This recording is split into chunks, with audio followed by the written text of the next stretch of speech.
What's good, everyone? My name is Casey Crutchfield, and welcome to episode 9 of Enjoy Life. Thank you all for watching, and if you haven't already, please hit that like, comment, and subscribe button.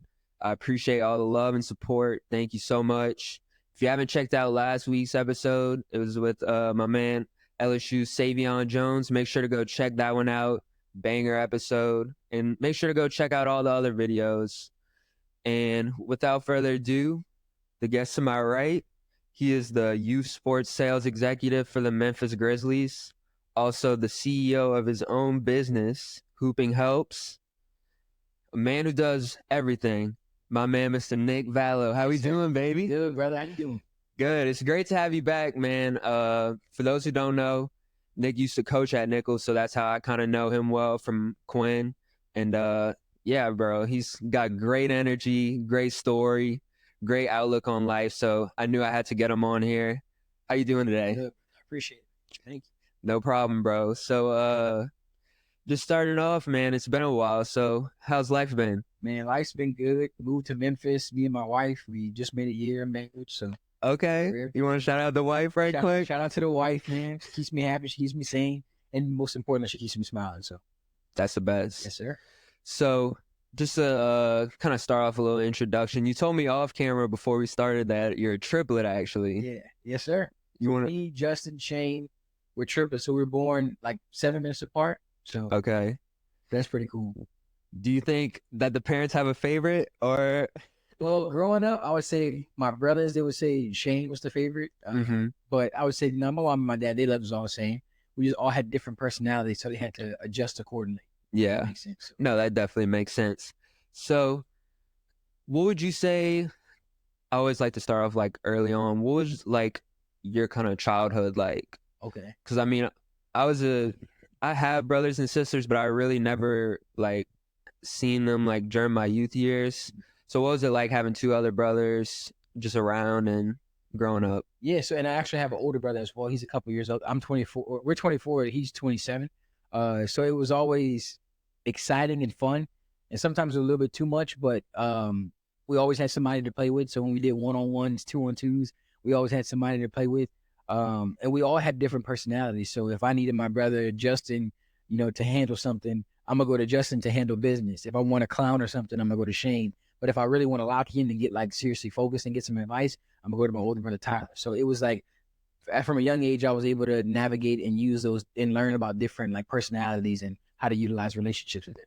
Yeah, and do you think I always find like it's always crucial to have an older brother? Like, do you find like that, like just kind of having that advice, helped out a lot? Yes, man. Like my older brother was actually our best man in our wedding. So like Okay. any advice I have, no matter if my brother's doing good, he's doing bad, like any advice that he has for me, I'm not going to go to him if I don't want the truth. So I know that's like one person I can go to for the absolute 100% truth. Like he's not going to sugarcoat anything. He's going to tell me like, this is what you need to do. And I can respect that because I know that if I want some real advice, that's the first person I'm going to.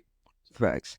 So, all right, so tell me about the whole Taco Bell situation, because Cohen kind of told me about that, and I think that's kind of like a little cool story.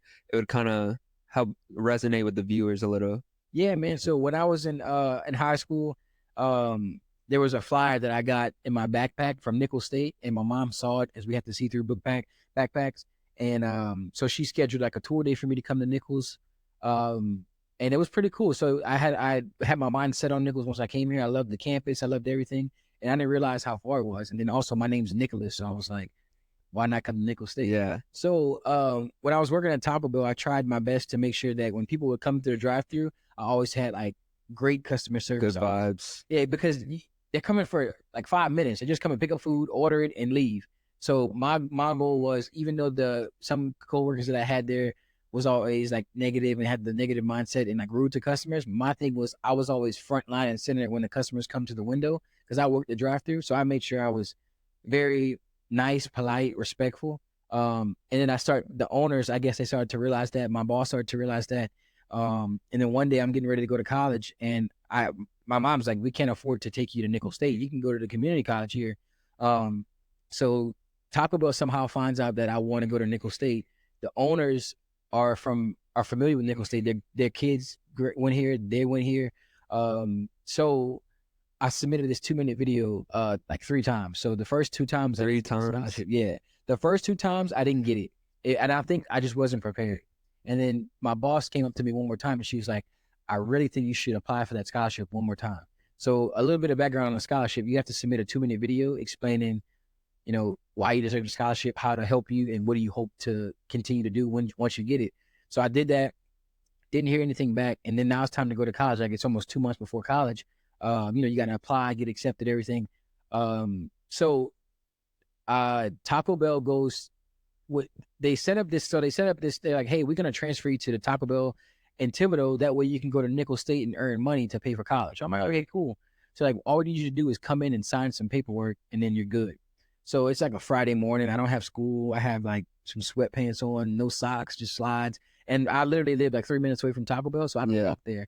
So I walked there to go sign the papers, and whenever I walked in, it was a surprise party for a scholarship, and I was like immediately, I remember my mom telling me that I wasn't going to go to college because she didn't say I wasn't going to go to college. She just said I wasn't going to be able to go to Nickel State until we could be able to afford it, and then that was just like a weight off your back. Yeah, like dang, like good things really do happen to people like me. I never had anything really good happen to me, so that was like the first thing that happened that was really good, and that just kept me going. So.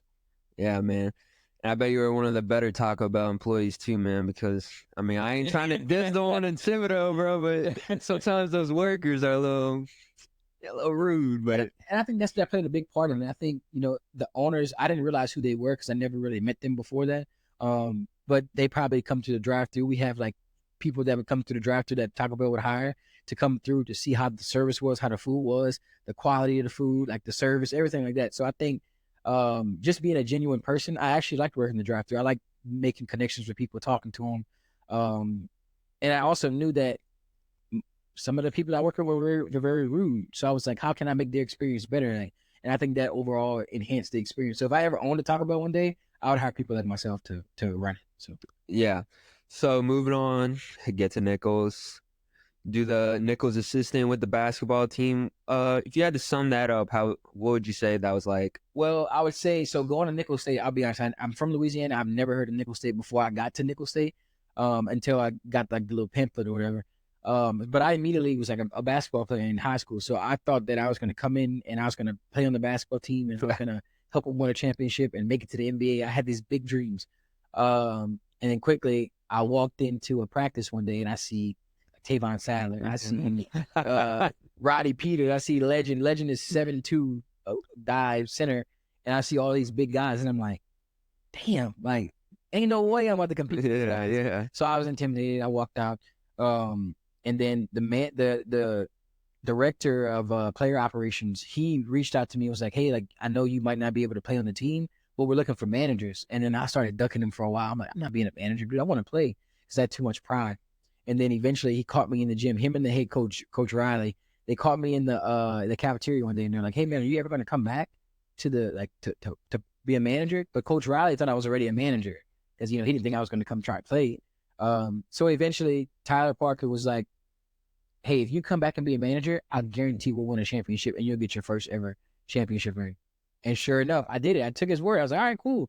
And then we traveled, dude. That was like the first time I've ever got to like travel on planes, paid for, get free gear, food, like everything was pretty dope, and then built relationships with players.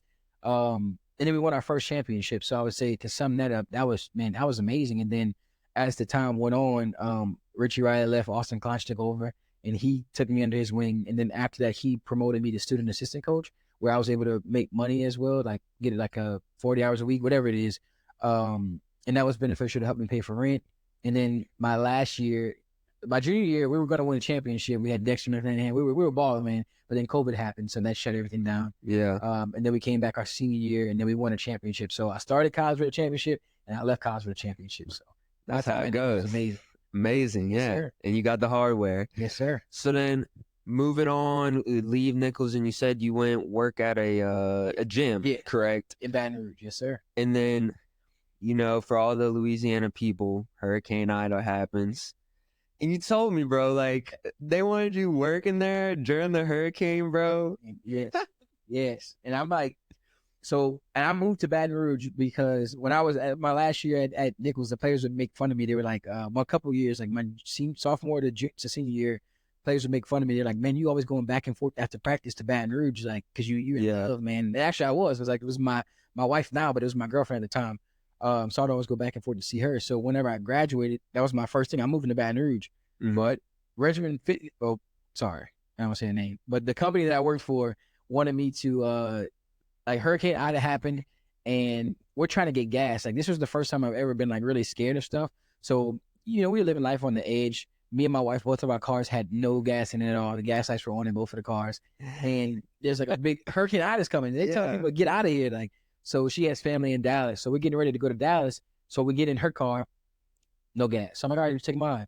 In my car, no gas. So I'm like, and there's a gas station literally right across the street from our place.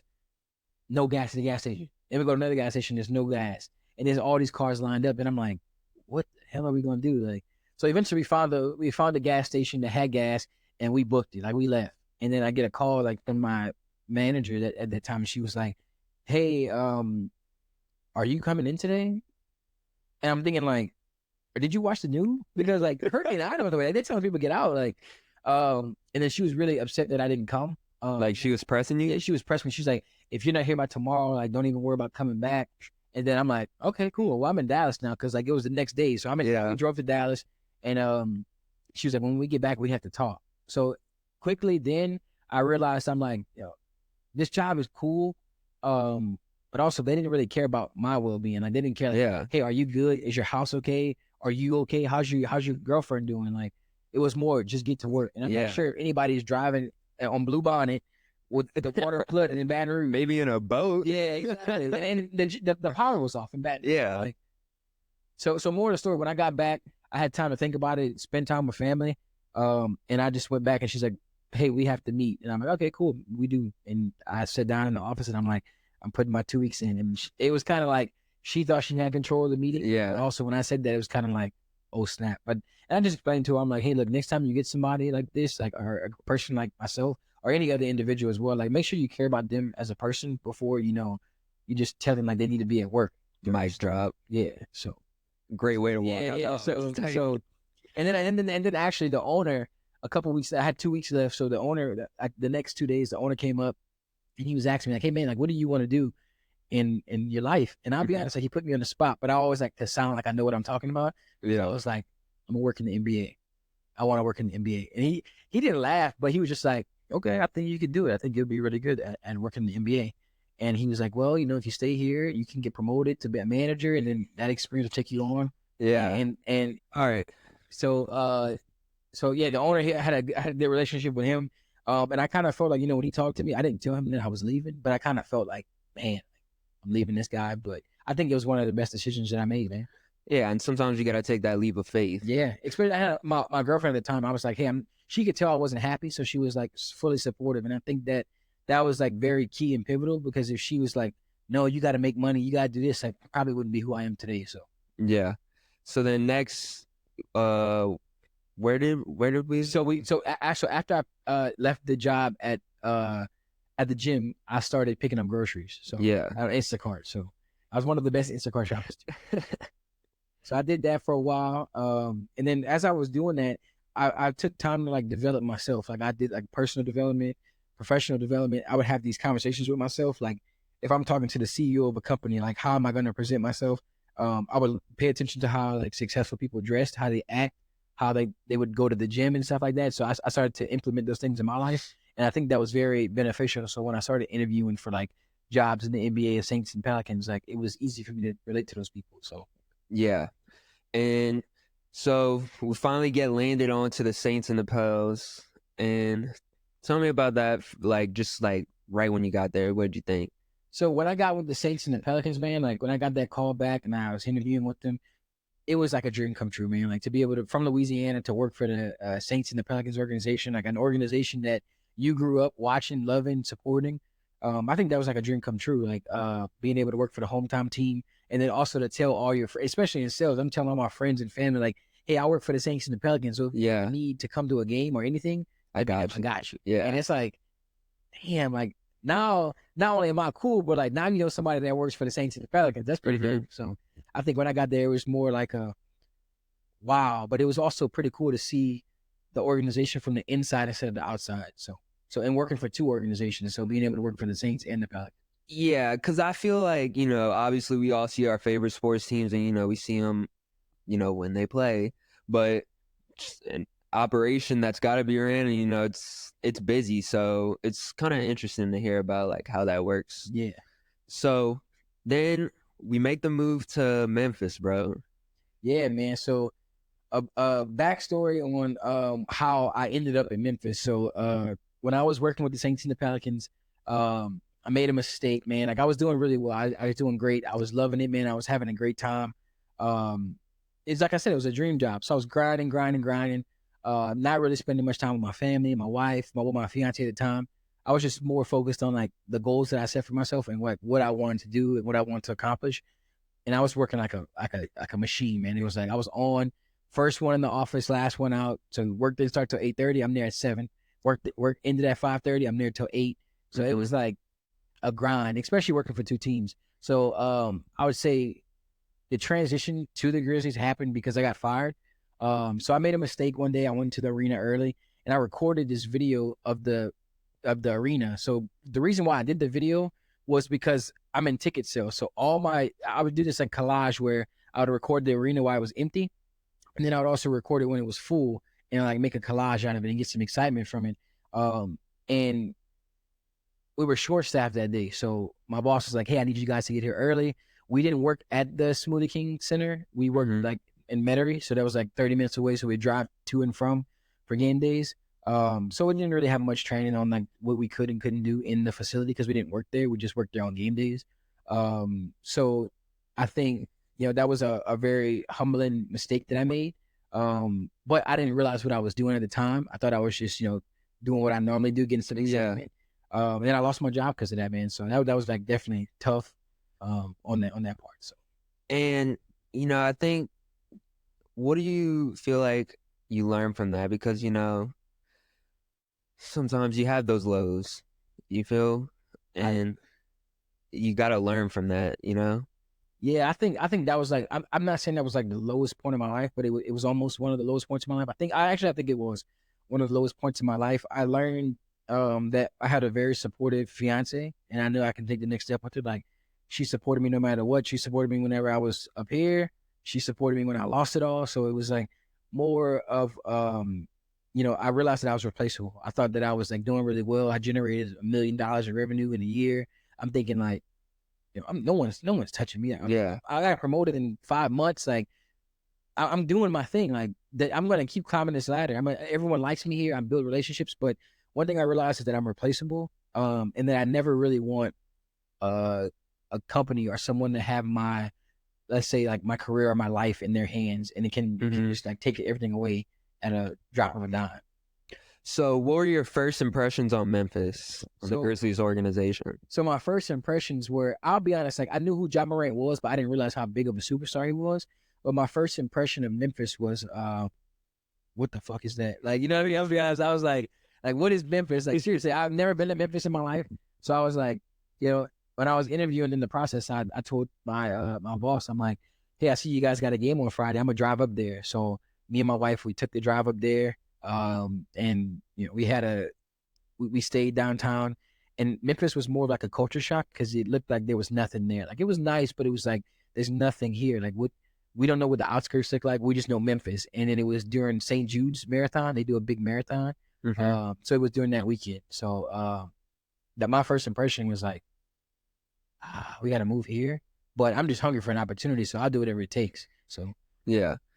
And what would you say is like one of the best moments you had at the Grizzlies? Like, have you ever met a player or? Yeah, man. So one of the best moments I've had was I would say so we work actually at the facility. So we work at the FedEx Forum. Our offices is like connected to the FedEx Forum, so we don't have to drive nowhere on game days. Everything's crucial. Connected.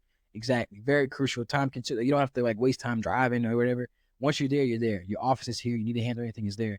But I remember I got on the elevator with John Morant. So like I opened up the elevator, and their practice facility is like, it's all connected in one. So like everything is in the same place. So I get on there, and he's on there, and I'm like, "What's up, Jai?" He's like, "What's up, man?" And then I told him, I was like, "Happy early birthday," because his birthday is my same. So me and John Morant are actually born on the same day, same exact age. Like we're both 24, August 10th. And I told him, "Happy birthday, man." And he was like, "Thank you." I was like, "It's actually my birthday too." And he was like, "Happy birthday, man." And I was like, I mean, that's not like the coolest thing, but I think that's just like cool. Like, I mean, it'd be cool for me. Ja, you know what I mean? Yeah. So I feel like Ja gets a lot of hate too after all what happened, bro. But I mean, put that to the side, bro. I bet he's a good guy. I think Ja's, man, he's a really good guy. And like I said, we're the same age. So like obviously, like if I make a mistake, it's not gonna be broad. Yeah. If he makes a mistake, it's everywhere. It's everywhere. So like I can go on live, no one will see anything that I post. He can go on live, and it's all over the world. But going to Memphis, I realized that Ja Morant is an international superstar. Like I meet people at Grizzlies games that flew in from like Sweden, from different countries, just to see Ja Morant. I'm like, "Hey, what are you guys doing here?" "We need to see Ja Morant." And I'm like, damn, like Ja Morant's that popular, like popping like that. Like I didn't think Zion was like that, to be honest. Like working in New Orleans, I didn't really meet that many people that said they flew in from different countries to see Zion, which they probably did. I just didn't meet him. Yeah. And do y'all have like a lot of opportunities to where like the players do the players ever like do like events and stuff to where like they meet some of the fans, or like y'all do stuff with them? Yeah, man. So we actually had a cool event. Like there, we have a team that organizes things like that. Like players are like required to do certain amount of stuff. Well, there was an event for like our season ticket holders. So a lot of season ticket holders, they get access to these exclusive events. Partners, like we have like different type of partners that we partner with. But one of the cool events that we did was at a zoo. At the zoo, it was like where all the players were taking pictures with season ticket holders. Season ticket holders got the invite; they had to claim their tickets or whatever. But you got to take pictures with John Morant, Jaren Jackson, Desmond Bain. You got to take pictures with all those players: Derrick Rose, Marcus Smart. So all those players were there, and it was just cool to see how they're just like people are really excited.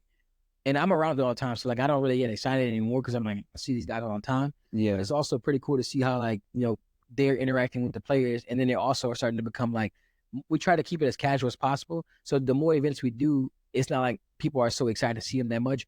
It's like they're kind of comfortable with seeing them. So I think one thing about the Grizzlies fan base is they do a really good job of making players feel like, still normal, not doing too much. So one thing I'll say, like just kind of you speaking about that, it makes me think about I forgot what year it was exactly, but it was when Drew Holiday was still on the Pelicans, and like we went to kind of like some event similar like that.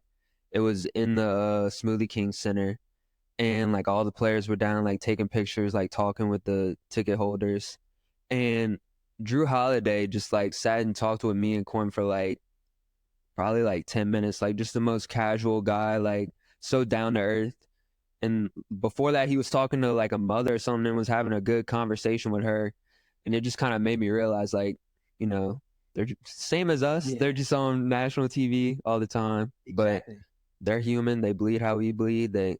Everyone gets rained on. Exactly. And a champion. So yeah. With 2 times. Exactly. A 2-time champion. So, and I would say those players are more like, people look at them as like robots. Like as I started, like as the situation with like players and stuff goes on, you start to see like the negative light inside of it sometimes. And one thing I can say is, man, players are human. Like they're gonna make mistakes. They're gonna mess up. But like, why do people have to judge them so critically on certain things? Like they're like, what if someone was judging us like that? You know what I mean? Yeah. How would we feel? So I would say, man, they're human. They're good people, genuine. And I think that it's kind of hard for like big celebrities to fit in, and they can kind of go through different challenges because they can't just go to Walmart and go buy stuff because people are going to harass them. They can't just go to a park and walk their dog because people are going to harass them. So it's like, where do we like draw the line where people can just be normal, and then people can get out in the community more and do more things because, people aren't harassing them. So yeah, I definitely understand that because they're definitely getting hassled. And I feel like a lot lately it's been just like negative energy towards the players. Like, I mean, Caitlin Clark, it's like she changed the game of women's basketball, man. Like her injuries, obviously, like there's a lot of players like Juju Watson. She's changing the game now too. So like, I think the game of the women's basketball game is changing, and I think you got to pay respect where it's due, man. Like you can't go to like the NBA without saying like Jordan, Kobe, LeBron, like those guys that you remember. Those are the guys that changed. Steph Curry, they're changing the game. So Caitlin Clark, bro, she's changing the game. Like seriously, she is, and I mean, I like her and Angel Reese, but I mean, mostly because like she's went to LSU and she's from Baltimore, so you know, but exactly. All of them. Actually, one of the players, shout out Fats, bro. He told me that like they went to the same school and like, you know, I mean, she was just a normal ass person like before she was in the league, like, and she's still normal, and she always gets hated on, you know, because she might talk a little smack and all, but it's whatever, bro. I think people take that a little too much, like into like they're human, man. Like they're college athletes, they're not a professional athletes, but I'd say and they're women, so I would say, like the thing with the like how she said they got a special whistle, like, bro, they just lost, like she's in the heat of the moment, bro. Like, give her a break. Exactly. It's everything they say is like crucially like, and they take it to heart. Everything they say, it's like you take it and you twist it, and you don't really know the true intention. Because think about it, me and you were always on, and we had to remember like everything we say is very crucial. So I would say, I think, you know, when people are, my mom would always say like, if people aren't hating on you, you ain't doing something right. So I think like Angel Reese is doing something right because people are hating and people are going to talk. But I think that like that's what comes with it. Everybody wants her to follow up. I think her success is going to be more like how she's like, it's all about durability, man. Who's going to last the longest? I think her, Caitlin Clark, and all the other women's basketball players, I think they're doing a phenomenal job of changing the game and cultivating it as well. So I would say just people take it easy on them. Like, they're human, chill out. They got a family back at home. Like, like, and they have mental health problems. Like, there's people that have problems. So like some people might actually read those things that people say about them and like start thinking that exactly. It's hard not to read them. Exactly. So people should just be a little bit more kind. Like, and be chill out. Think more about what if that was your daughter, or what if that was yours. So I don't think people look at it. But I love. I'll be honest. I never really started. I've always watched women's basketball. Obviously, I started. I was practicing with the women's here, with Coach Payne when he was assistant here. So I've always loved women's basketball. But like, it's beautiful to see how they're growing and how they're cultivating and how like it's like a stock, man. Like, you should have got in 3 years ago because now it's like it's going up. So I really don't watch it that much, but I mean, I definitely respect like how much attention is gained now, and I think it's just great for like just the sport as a whole. But kind of moving on, man. I see you got the merch on. Yes, sir. I was saving to talk about it. Tell us about the Hoopin' Helps, bro. Yeah, man. So Hoopin' Helps is a nonprofit organization that I started a couple years ago. So when I lost my job, I had this idea in my mind, and I've worked in college athletics for 4 years. So I realized that athletes, they have a great identity when they're in sports, and then once they graduate or leave sports and they're no longer held accountable, they no longer have like these responsibilities. They no longer have anyone to tell them what to do. They kind of fall off the face of the earth. Like they don't, and it's not every athlete, but no one's holding them accountable. No one's telling them what to do, and if they don't make it pro or wherever their mind is set to, they kind of feel like they are a failure. And I think basketball has helped me. So hooping has helped me tremendously. Like literally, I work for the Grizzlies, so like that's like a dream job for something. So I just want to be able to give back and help athletes find their passion and their identity and opportunities, and just help them navigate through some of those struggles. Like, all right, this didn't work, but how can you use what you have now to still maximize your opportunity? Like, of course, I didn't make it to the NBA. I didn't become a graduate. I didn't make it to the NBA playing. I didn't become a graduate assistant. But how did I still use what I got from being a graduate? Being a student assistant coach, being a student manager, spending time with players. Like, how did I take that and turn it into this, what I have now? So that's just basically what we do with Hoopin' Helps, just on the personal development side. So we're not like training them or anything. It's just more like the personal, professional development side, mentality, mindset. And then whenever athletes come through our program, they will have a game plan when they leave. So every athlete will leave with a game plan.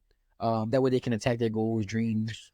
So kind of tell me like how it'd go for like an athlete. Like, I'll give you an example. Let's say Quinn would go through like, what's kind of like that process? So the process for Quinn, we would focus on, we would everything is customized. So we would talk to Quinn, see how what are some of his goals, some things that he's struggling with, and just help him navigate through those challenges. So basically, we're a helping hand for athletes.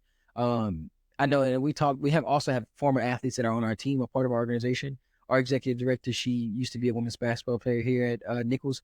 So, she does a phenomenal job as well. But I would say on that side, it would be more of just navigating Quinn through the challenges that he has. So like whatever challenges he's going through, where he wants to get, being that resource for them. Because we surveyed a bunch of athletes, did a lot of countless years of research, and talking to different people and coaches and players, and we realized that some athletes don't simply have someone to walk them through life after sports. So yeah, definitely. And I think that's where I like kind of want to come into, because I'm like, I kind of said this in a previous episode. I think I'm going for like counseling and all that, and I'd love to go into the sports field because I think that's kind of great. exactly. Because like I said, bro, they get butchered in the media, like, and then once you finish the sport, because it doesn't last forever, some are shorter than others depending what sport it is, like done that your whole life, what's next, and I think that kind of ties in with yours as well. And I did some research, a couple, like just to put some numbers out there. This was the research I'd done like 6 months ago, so don't quote me on this yet. I think it actually increased, but 55% of college student athletes feel lost and go into depression after their years of eligibility ran out. So that's something that's very like important, and that's a statistic that I don't take lightly, because I built relationships with players at Nichols.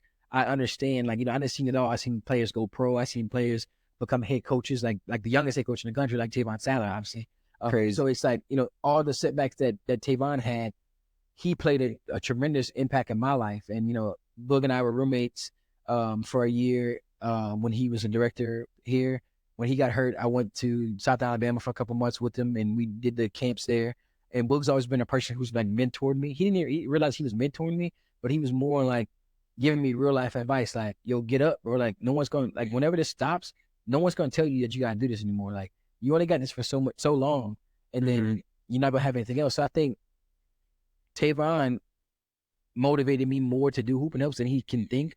So I think that I had that support system. So if athletes had a Tavon Sadler, I think they would be like great. So that's what hooping helps is. Hooping helps is basically, it's for athletes, but it's basically being a helping hand for them. Just support. Yeah. And what would you say, like, what would you want the future of Hoopin' Helps to look like? So the future of Hoopin' Helps, I would want it to look like where we're impacting hundreds of thousands of athletes positively. So reducing that statistic from 55% to 0%, and helping athletes find their identity. So once you graduate, I know a lot of family members are like, man, what's next? What are you going to do now? Are you to make it pro? Who are you now? I want to help athletes find their identity. So like if they say, I didn't make it pro, but I could join a college coaching team. I didn't make it pro, but I could try to get a job in the NBA or the NFL. I didn't make it pro, but I could start a side business where I can do, training for players. Like, just because you didn't do this, like, you still got to navigate challenges. Like, I think, and one thing that's beautiful about Hoopin' Helps is it's nothing that athletes didn't already do. Like, just because you didn't win the championship the first time, you still going to come back next year. You're going to try again, right? Mm-hmm. So I think you got to continue to push through, and just the future for Hoopin' Helps is where athletes leave college and they finish their years of eligibility with confidence to be like, I'm about to attack life. That's great, man. Yes, sir. So tell me about like some of the unique perspectives that you have on life, because I feel like, kind of like from what you were telling me earlier, like just the way you look at things in such a positive way, like I feel like a lot more people could use that. So why don't you tell me about that? Man, I'm a man of faith. I say I've been faced with a lot of different challenges, and somehow, I'm not sure how, well, I know how, but I always figure a way to get out of those challenges. Like, I get out of those struggles. Like, I always I keep my faith, I pray, and God always gets me out of those challenges. So I start to realize that, life is short, and you got to enjoy, man. Like, we're all going to leave someday. Like, it's a game that we're not going to get out of. So how can I maximize my time on earth by bringing positivity? Like, even though I might be going through something and you need me right now, I'm gonna make sure I can be my best self to you and be my best self available to you. That way, you get the most out of me. So I just try to make sure I maximize my time when I'm with people. And I think, when I'm out in public, I want to make sure that, I'm a positive light. Like, I know when I'm going out, it's like, all right, who can I help today? Who can I inspire today? Or who can I be a blessing to today? So I think that's kind of how I look at things. I think that's a great answer. So Also, I wanted to ask you, I know I kind of talked about like the future goals for the Hoop and Helps. Just in general, in the long run, what's some of your future goals and aspirations? Man, I have a lot of big goals, and I think I dream like extremely big. And if you ask my wife, she's like, "You nuts?" But my grandfather passed away a couple months ago. Well, like, Sorry to hear about that. yeah, man. And my grandfather was like an investor. He was very smart. He was very well spoken, but didn't speak much. He only spoke when he absolutely needed to. And he really inspired me more than he knows. So I grew up and I would always go hang out with him and learn from him. And I would always see these properties he would buy. I'm like, Grandpa, like, why did you buy that? That's like a poop hole. Like, why would you buy that? He's like, you'll see one day. Or Grandpa, why'd you buy this car? Like, what are you going to do with it? You'll see one day. And then now when he passed away, it's like I started to see over time. But, I never really had a chance to sit down and ask him, like, like, all right, so now what? Like, So I think for the next like long-term goals is, I want to invest into real estate. I want to, learn more as much as I can. I started reading a lot more books now because I realized that my mom told me this a couple months ago. She was like, my grandfather never knew how to read or write. And I was like, and he was that intelligent. Like he knew how to buy property and he knew how to make money every month. So I think, that's like a long-term goal for me is to, follow my grandfather's footsteps and continue that legacy on his I know I made him proud, but just continue to make the family proud and continue that legacy. Cause I mean, it's not like it started for nothing. Like this has started and let me carry on the baton. So that way, future, if I have a son one day, he'll continue to carry that legacy. So I think it's like a cycle that, somebody got to carry down and I'm taking full responsibility for that. So. Yeah. And I just wanted to touch on this.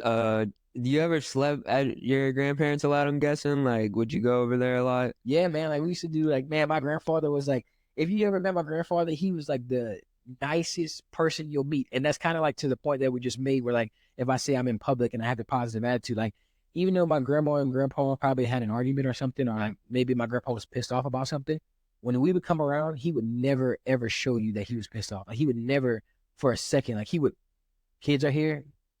We're not talking about an argument. Like, yeah, don't even bring that up. And as time went on, I started to notice that, like, my grandfather was like, "Hey, this is what he's like. Hey, my baby, how you doing? Like, I'm so proud of you. How's school? How's wife?" He's very short. Like, he was very like, all right, he's asking the question he wants to know, and he's like, "Okay, cool." And he's like, "We got soda, we got popsicles, we got ice cream, we got a blanket." Yeah, just come. So I would always like my parents would all the time. When you slept over there, bro, I've seen this the other day. Me and my friends were talking about this. Did y'all have that loud ass clock when you'd go to sleep? Yes, man. That's like grandpa's like you hear the clock like it's everywhere. They still have it too. Like literally, I'm like, man, like, bro, I'm sleeping. It's like 10 o'clock, and you're just hearing that thing. Like, yeah, fuck, yeah. I might have to take that. No, I'm not taking that.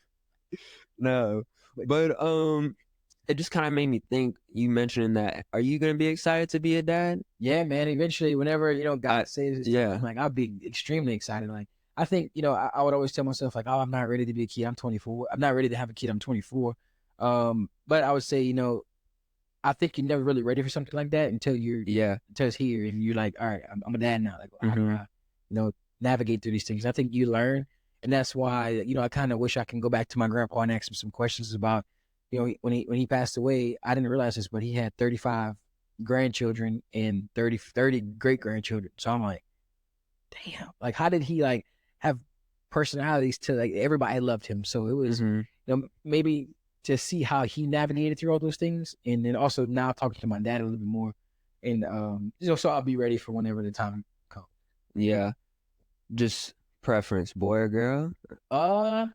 I would don't make the wife mad. Yeah, I would say I'll be honest. Like I would love to have a daughter just so she could be like a spitting image of my wife. And I think that'd be pretty cool for me to raise a daughter because I grew up in a family with 4 boys, and I think my mom actually would spoil her. So I'm kind of thinking like on an investment side. Like I know if we had a daughter, my mom is gonna like buy everything for her. So I'm like, yeah, no, I definitely feel. But I definitely want a son, man. I definitely got to have a Nick Jr.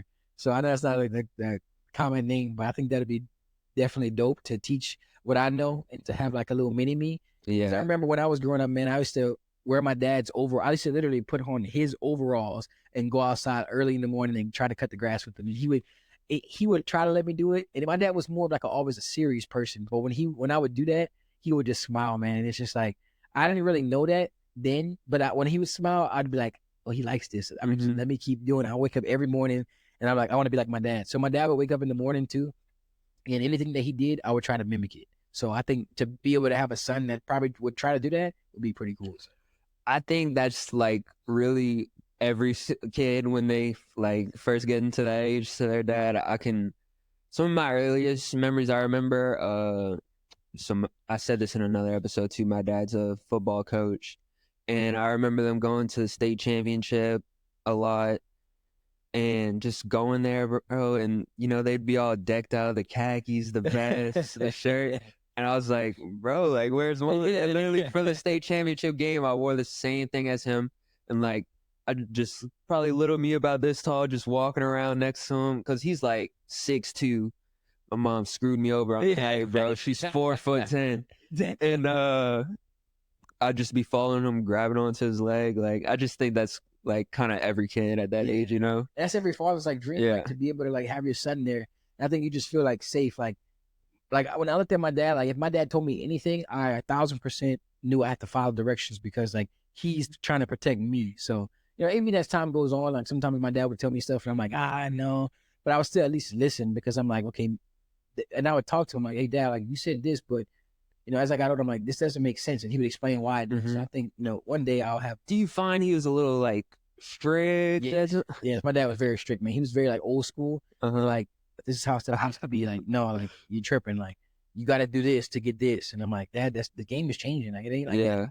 I feel like, so my parents were divorced, so I'd go like on the weekends, and then my other like half siblings would be there too, and I was the youngest. They were both older than me, so like I kind of got out of things, But it was always yes sir, no sir, all that, and like literally, if you wouldn't say it, he wouldn't answer you. I'm like, bro, what? And he's like, what? And I'm like, oh.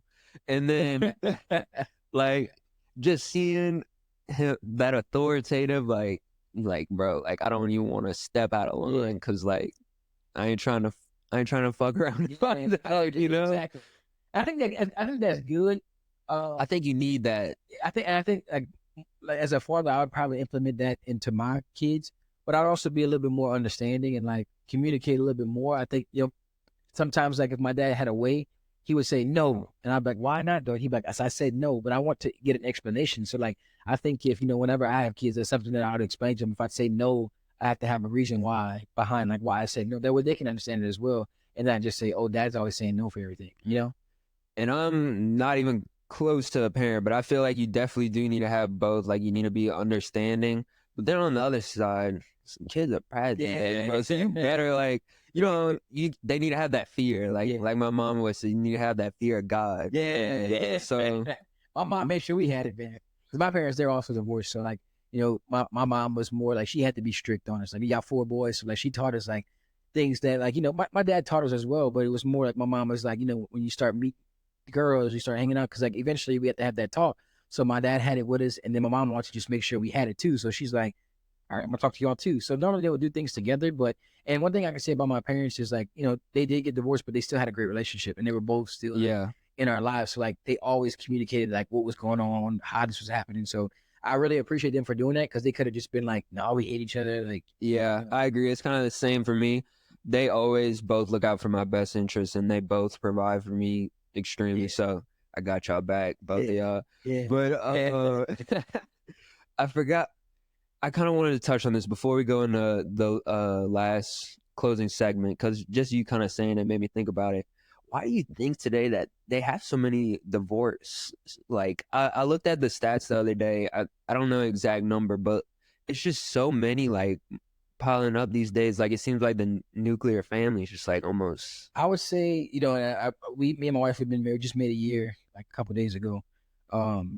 But I would say now like with social media and having so much access to stuff, I think there's a lot of temptation with that. Like when you get on social media, there's like nowadays you go on Twitter. I don't even get on Twitter anymore because like every time you get on Twitter, there's like some type of like scene or something. I was like, bro, you can't go on Twitter in public, bro. I'm like, hold on one second. Like, I know I'm not looking at this. This is a business page I'm on, and this on a business page. I'm like, let me just get off of here. So I think with a lot of like temptation, and I think a lot of people, are getting married just for like the looks of it, like the image of it, and they don't truly understand like what marriage The really actual is. concept. So Yeah. I think one thing that me and my wife did was what was pretty cool and eye opening, was we did premarital counseling because like we knew we wanted to get married, but it got to the point where I'm like, are we just like planning for a wedding or are we planning for like a marriage? And I think that was a question that we both had to ask each other, and that was something that really got our premarital counseling really solidified that like, no, we're planning for a marriage, we're planning for long-term success. And I think when I met my wife, that's the first thing I told my boy. I was like, he's like, bro, where have you been? I'm like, you might think I'm lying, but I think I met my future wife.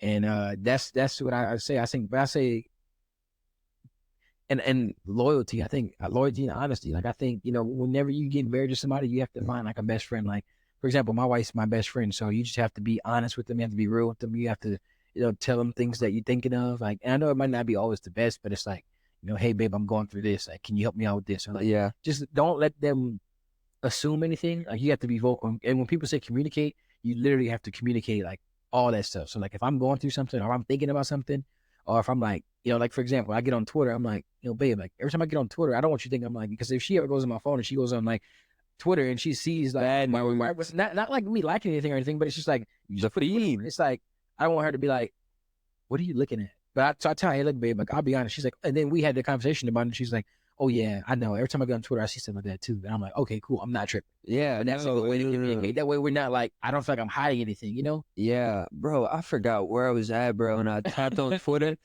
I like to gamble, all right, bro? Sure. So I follow a lot of like gambling pages, and I'm like, all right, what's the parlay I'm trying to like hit today? Yeah. Bro, I type on there. I don't even think I could say what I say on Twitter right now, but I was like, bro, Yeah. this is not what I'm looking for. This is not a home run parlay, bro. Why is this on here? I think it's encrypted in people's mind. Like it makes like when you start to see stuff like that, It's just blasted in the Exactly. it's blasted in your face today. And gosh, we're going on so much before I get into the closing segment, but I do want to say this before. One of the priests told me this because like we were just kind of talking about like kind of that topic, and he said one thing that's always bad about it starts off in here and then it goes in here, and that's when it gets bad. So he said once it gets right here, you automatically need to get it out your head, get it out your brain, get it away from you, because once it gets in here, it's bad. Exactly. So that's why And I think that's a great way to put it. Yeah, that's why I just stay off of X, bro. Yeah, stay off of it. Stay off of X because it's XXX. Yes, exactly. That's probably why they changed the name to X. Exactly. But yeah, man, I think that's So going into the closing segment, man, this is my favorite question to ask, bro. Why do you enjoy life? I would say I enjoy life because it's beautiful. Like God has blessed me with a beautiful family, a beautiful wife.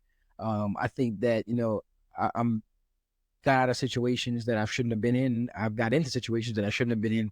And I think that overall, like I've prayed about where I am now, and I'm living in it now. So I think if I just continue to be appreciative of where I am now, and appreciate the blessings that I have now, and that what I prayed for is here, I think eventually, I'll continue to, I'll just continue to be successful and happy. And I think that's the most important thing for me. And then also, I enjoy life because there's so many people that poured into me. So like, I have mentors, I have friends and family that are like, people that I met in Memphis that are just genuinely out to help me and my wife. And they're like, hey, like, I want to help you. Here's an opportunity to do this. Or, hey, come over to the house, let's hang out. And you'll be surprised, like the people that I know and I met in Memphis, and you'd be like, damn, like, how'd you connect with these people? And I think that's something that, they're pouring into me. So not only am, they're pouring into me, but I want to be able to pour into other people just same way they're pouring into me. So I think that's a crucial part as well. Like enjoying life is, how can I enjoy life with my wife, my family, the lifestyle that we live? How can I enjoy that, but also like pour it into the next generation and into other people? That way they can do it as well. So that's a great answer, bro. Yes, so do you have any closing remarks before we go into the closing? Closing. First, I would say is, man, like you doing a great job. I would say I appreciate it. I appreciate it. It's very dope. I think you're doing the right thing, and you're making an impact not only in like, your life, but also like the people that you have on the podcast. They're getting to share their story, but also the people that are listening. The people who are listening, and they might have different perspectives. Like let's say you meet with the guy on Barstool, or you meet with me. Like that's different minds and perspectives that you can pick and listen to and kind of get perspective from them. So I think that this is very dope. That how you're broad with it. You're getting people from all over, and people want to be on the podcast. So, and you're asking meaningful questions that can resonate with not only myself, not you, but the people who are listening. So I think you're doing a great job. And then everybody should just continue to enjoy life. And I think Yes, sir. life is short. My grandpa, he didn't really get to enjoy life, so I want to make sure that I enjoy it for him. So Yeah. I'll carry on the legacy and I'll enjoy it for him. But that's pretty much all I got. I appreciate you for coming through. Thank you so much. And go check out Hoopin' Helps. Make sure you go like, comment, and subscribe on the video. Support. You guys got to support. I appreciate the support so much. It means everything. Also, I'm not going to say who, but shout out my friend for the sign. I know it's a nicotine or whatever, but it's a dope-ass sign. I don't care what anyone says. It's staying on there. But with that being said, we love you. Thank you so much. Have a good one.